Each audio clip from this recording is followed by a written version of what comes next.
Assalamualaikum warahmatullahi wabarakatuh. Halo Ananda semuanya. Pada kesempatan ini kita akan mempelajari materi pengukuran kelas 10. Nah, sebelumnya Ananda pasti sudah mempelajari materi ini di waktu SMP pada kelas 7. Nah, mari kita pelajari materi ini dengan beberapa subbab berikut. Yang akan kita pelajari diantaranya ada besaran dan satuan, kemudian dimensi, notasi ilmiah, kemudian alat ukur dan ketidakpastian pengukuran. Nah, pertama Ananda harus tahu dulu apa itu besaran. Besaran segala sesuatu yang dapat diukur dan dinyatakan dengan angka. Contoh, ketika kita akan menyebutkan ukuran suatu benda. Jika kita punya sebuah pena di sini, bagaimana kita akan menyatakan ukuran dari ujung pena ini ke ujung yang lainnya? Nah, kita menyatakannya dengan panjang. Kemudian, kita dapat mengukurnya dengan alat ukur mistar atau penggaris. Setelah diukur, ternyata panjangnya adalah 12 cm. Nah, adik-adik, berarti besaran yang kita gunakan di sini adalah panjang. Kemudian angkanya adalah 12 dan satuannya adalah cm. Baiklah, kita lanjutkan dengan besaran itu terbagi dengan dua. Ada besaran pokok dan besaran turunan. Besaran pokok itu adalah besaran yang satuannya sudah ditentukan. Yang mana yang kita ketahui besaran pokok itu ada 7 ya. Kemudian besaran turunan adalah besaran yang satuannya diturunkan dari besaran pokok. Nah, besaran ini juga terbagi dua. Ada besaran vektor dan besaran skalar, di mana besaran vektor itu memiliki nilai dan arah, sedangkan besaran skalar hanya memiliki nilai saja. Selanjutnya ada satuan. Satuan itu adalah sesuatu yang kita gunakan sebagai pembanding dalam pengukuran. Ada dua sistem, yang pertama sistem matrik dan sistem Inggris. Nah, kita biasanya menggunakan sistem matrik, yaitu menggunakan meter, kilogram, dan sekon, atau sentimeter, gram, dan sekon. Nah, bagaimana dengan sistem Inggris? Nah, sistem Inggris ini mereka menggunakan satuannya yaitu foot, pound, atau sekon, atau disingkat dengan FPS. Selanjutnya besaran turunan. Besaran turunan ini satuannya dari besaran pokok seperti luas. Luas itu adalah panjang dikali panjang, maka dimensinya adalah L pangkat 2. Begitu juga dengan volume. Volume itu adalah panjang kali panjang kali panjang, atau biasa kita sebut di persamaan atau rumusnya adalah panjang kali lebar kali tinggi. Dimensinya adalah L pangkat 3. Kalau adik-adik sudah tahu apa satuannya, adik-adik bisa menuliskan dimensi. Seperti volume itu satuannya adalah meter pangkat 3 atau meter kubik, maka dimensinya adalah L pangkat 3. Nah, bagaimana dengan kecepatan? Kecepatan itu rumusnya adalah panjang per waktu, atau satuannya adalah meter per sekon. Nah, dimensinya adalah L dan T, kemudian T-nya pangkat min 1. Kenapa min 1? Karena dia per T. Maka kalau kita naikkan ke atas, dia jadi min 1. Apa bedanya dengan percepatan? Percepatan itu adalah kecepatan per waktu. Maka satuannya adalah, satuan kecepatan adalah meter per sekon kan? Dibagi waktu, dibagi T lagi atau dibagi sekon lagi. Maka sekonnya jadi 2 sekarang. Kita naikkan jadi LT pangkat min 2. Adik-adik tahu satuannya, maka adik-adik dapat menuliskan dimensi. Selanjutnya adalah konversi satuan. Nah, kita akan mengkonversi satuan dalam pengukuran ini. Adik-adik nanti akan diminta bagaimana mengkonversi satuan dari meter ke kilometer, ataupun dari kilometer ke meter, atau dari gram ke gram dan sebaliknya. Mari kita langsung ke contoh soal. Nah, di sini kita punya satuan kecepatan 36 km per jam. Kita diminta mengubah satuannya ke meter per sekon. Bagaimana caranya? Nah, kecepatan itu adalah jarak per waktu atau V sama dengan S per T. Nah, kita tuliskan 36 km per jam. per 1 jam. Kita akan mengubahnya ke meter per sekon. Maka dari kilometer ke meter itu dikali 1000. Nah, artinya tadi dikali dengan 3 turun tangga. Setiap turun tangga dikali 10. Nah, makanya di sini pi menjadi 36.000. Nah, 1 jam diganti ke sekon. Maka 1 jam itu adalah 3.600 sekon atau 3.600 detik. Kita bagi menjadi hasilnya 10 meter per sekon.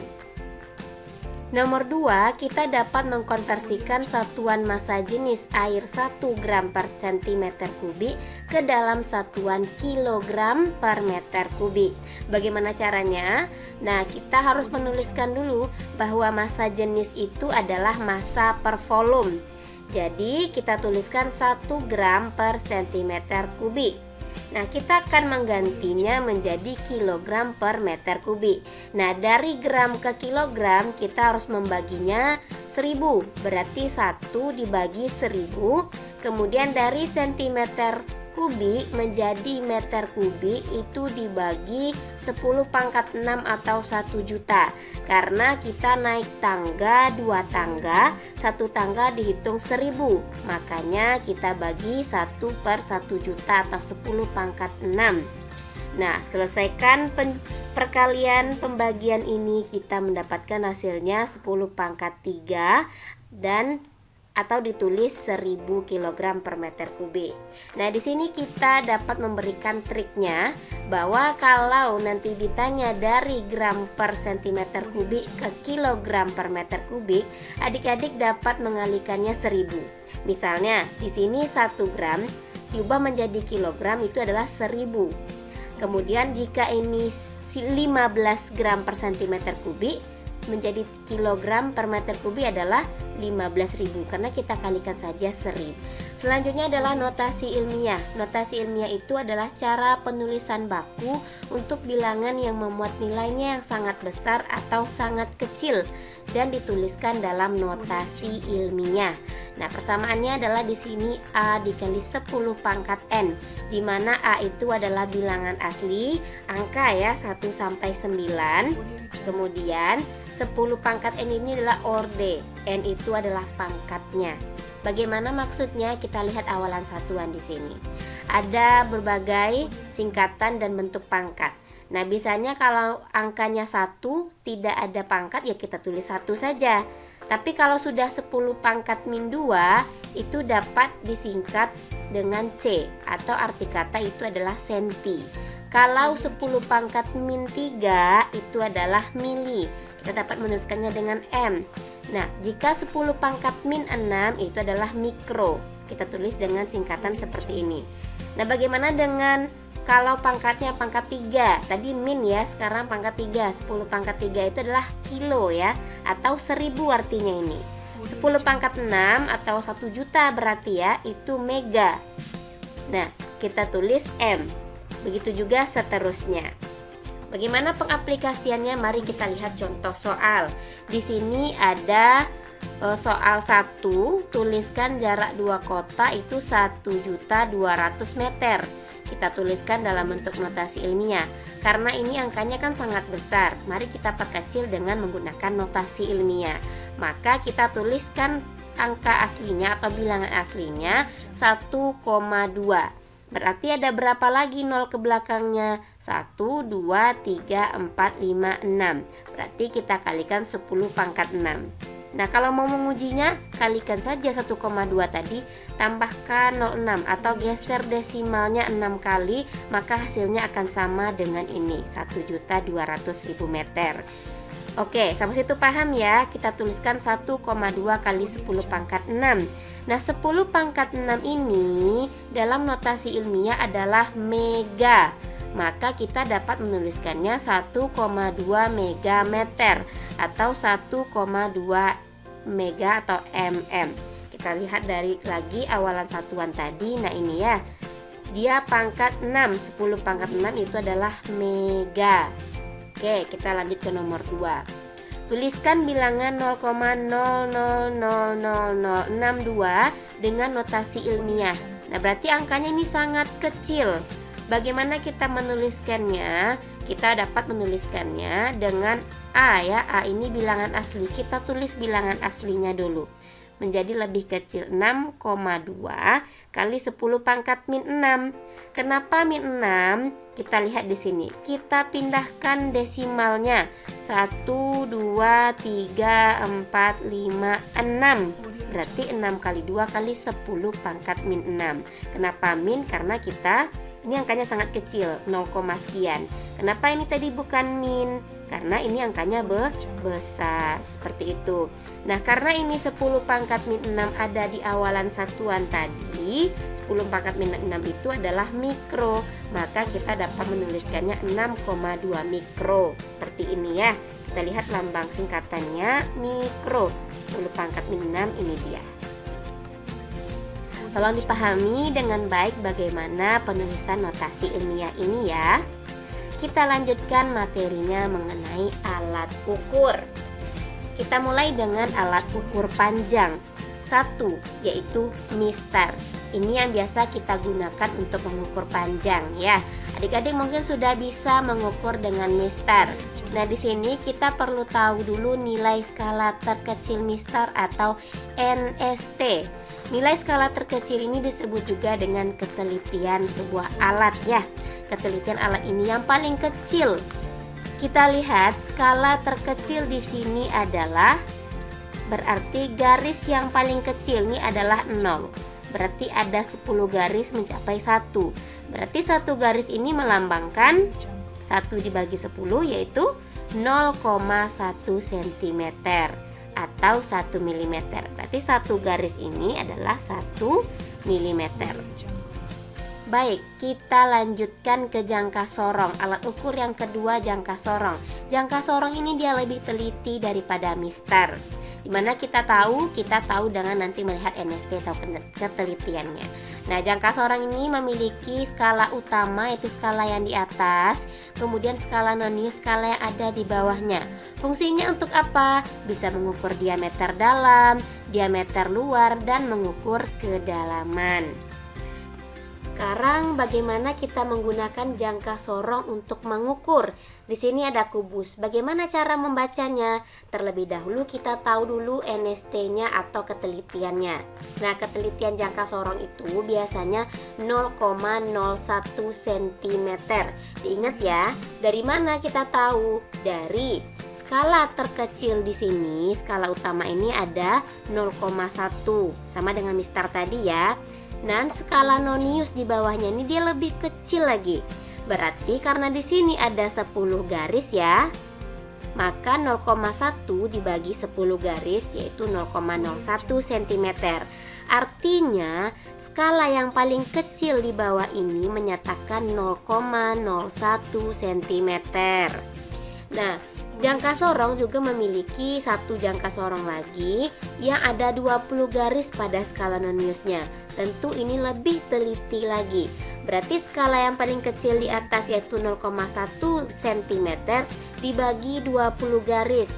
Berarti satu garis ini melambangkan 0,005 cm. Tentu lebih kecil ya, berarti jangka sorong yang ini lebih teliti lagi. Bagaimana cara membacanya? Mari kita lihat di sini. Kita perhatikan untuk ukurannya itu harus sebelum dengan 0 ini atau sejajar dengan 0. Berimpit angka skala utama dengan 0 yang ada di bawah ini. Kalau ini berarti kita hitung 1, 2, 3, 4, 5. Berarti ini 1,5 cm.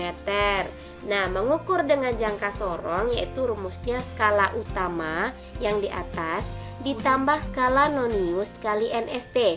Berapa garis ke berapa di bawah ini dikali NST-nya. Tadi di atas skala utamanya 1,5 cm. Kita lihat lagi yang di bawah. Mana yang berhimpit?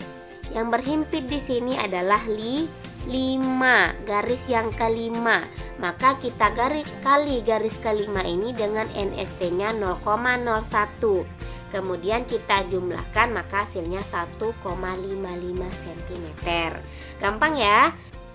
Selanjutnya mikrometer sekrup. Mikrometer sekrup ini adalah alat ukur panjang yang lebih teliti lagi dari jangka sorong. Nah, mikrometer sekrup ini dapat mengukur ketebalan kertas, ketebalan plat yang tipis ya. Nah, di sini ketelitiannya adalah 0,01 mm. Sementara jangka sorong tadi 0,01 cm. Tentu ini lebih teliti lagi. Dari mana dapat NST ini? Kita lihat pada mikrometer sekrup, itu skala terkecil. Garis yang paling kecil di sini kita lihat ini adalah 1. 0 ke 1 ada garis di tengah-tengahnya. Berarti 0 ke 1 ada garis tengah-tengah, itu adalah setengah atau 0,5 mm. Kita lihat skala putarnya. Skala putarnya ada 50 garis, maka 0,5 dibagi 50 adalah 0,01 mm. Sekarang bagaimana cara membaca menggunakan mikrometer sekrup? Kita lihat di sini ada 0 ya. Ini adalah garis bacanya. Di sini 1 2 3 4 5 6 7. Kita harus mencapai paling ujung ini baru kita ukur. Berarti di sini ada skala utamanya ada 7 mm. Kemudian kita lihat skala nonius atau skala putarnya berhimpit ke berapa di sini? Di sini 10. Berarti ini 11, 12, 13, 14. Berarti berhimpit ke garis 14. Kita kali NST-nya. Cara bacanya sama dengan jangka sorong tadi ya. SU tambah skala yang berhimpit dikali NST. Ini yang berhimpit 14 kali NST-nya 0,01 mm. Kita jumlahkan, kita selesaikan menjadi 7,14 mm. Gampang sekali ya mengukur dengan alat ukur panjang. Selanjutnya alat ukur waktu. Ada stopwatch analog, arloji, dan stopwatch elektronik. Nah, ini gampang saja, tinggal dilihat angka penunjuknya. Beda-beda ya ketelitiannya stopwatch analog ini, kemudian ada arloji, kemudian elektronik atau digital. Selanjutnya ada alat ukur massa. Nah, ada beberapa macam alat ukur massa. Di sini ada 3 yang kita tampilkan: neraca analog, Cohouse, dan digital. Nah, neraca ini sering kita temui di pasar-pasar ya, ataupun di warung-warung. Namun, yang ini biasanya kita temukan di lab fisika atau di laboratorium, neraca Cohouse dan digital. Nah, digital tentu lebih teliti daripada timbangan yang ada di pasaran. Selanjutnya yang akan kita pelajari pada hari ini yaitu mengenai neraca Cohouse. Neraca Cohouse seperti ini ya bentuk gambarnya. Kita dapat mengukurnya dengan memperhatikan angka yang tertera di lengannya. Ini adalah neraca Cohouse 3 lengan. Di sini kita tinggal membacanya saja.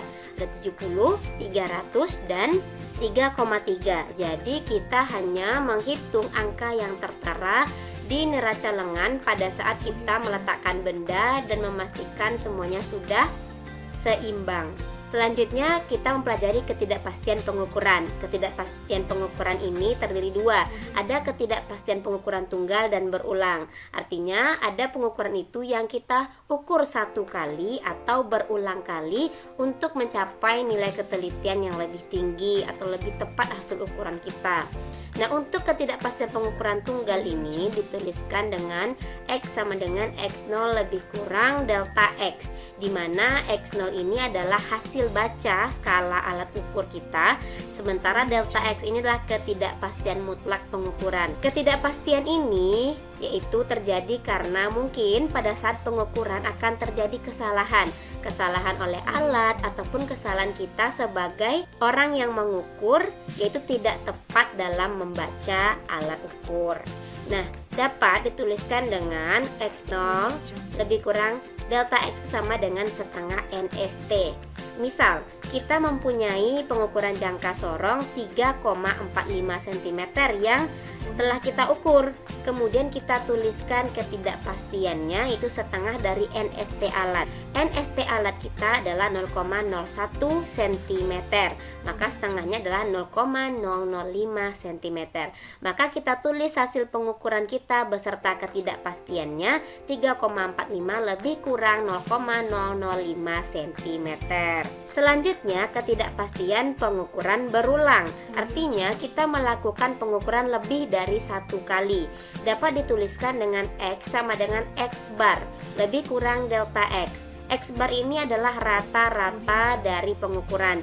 Nah, sama dengan X1 tambah X2, Xn per N. Maksudnya adalah pengukuran pertama, pengukuran 2, ketiga, dan seterusnya dibagi jumlah pengukurannya. Misalnya kita mengukur 5 kali, maka di sini ada 5 angka, kemudian kita bagi 5. Itu adalah rata-ratanya. Kemudian bagaimana cara mencari delta X? Delta X itu persamaannya 1/N akar dari N sigma XI kuadrat dikurang X sigma XI dikuadratkan per N kurang 1. Nah, bagaimana cara pengaplikasiannya nanti akan dijelaskan setelah ini, di mana kita juga dapat mencari ketidakpastian relatifnya dengan persamaan delta X per X bar kali 100%. Selanjutnya contoh soal. Ini adalah pengukuran berulang dan kita akan menuliskan hasil pengukurannya dengan ketidakpastian pengukuran berulang. Ada 6 data di sini, kemudian kita jumlahkan ke 6 data ini, hasilnya adalah 72,4. Bagaimana kita menuliskannya? X sama dengan X bar lebih kurang delta X. X barnya atau rata-ratanya adalah 72,4 dibagi 6 kali pengukuran adalah 12,1. Sekarang bagaimana kita mencari delta X-nya? Delta X dapat dicari dengan persamaan 1/N akar dari N sigma XI kuadrat dikurang sigma XI dikuadratkan per N kurang 1. Nah, sekarang kita cari dulu sigma dari XI kuadrat dengan cara kita mengkuadratkan setiap kali pengukuran. Pengukuran 1 kita kuadratkan, kedua, ketiga, sampai ke 6. Nah, jumlah dari hasil kuadrat ini sigma XI kuadrat yaitu 873,86. Kemudian kita cari sigma XI dikuadratkan.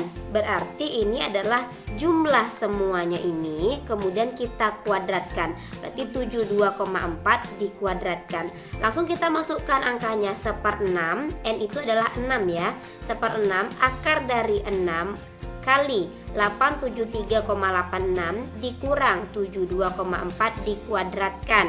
Hasilnya adalah 1/6 akar dari 5243,16 kita kurang 5241,76 per 5, dan didapatlah hasil adalah 0,08 cm.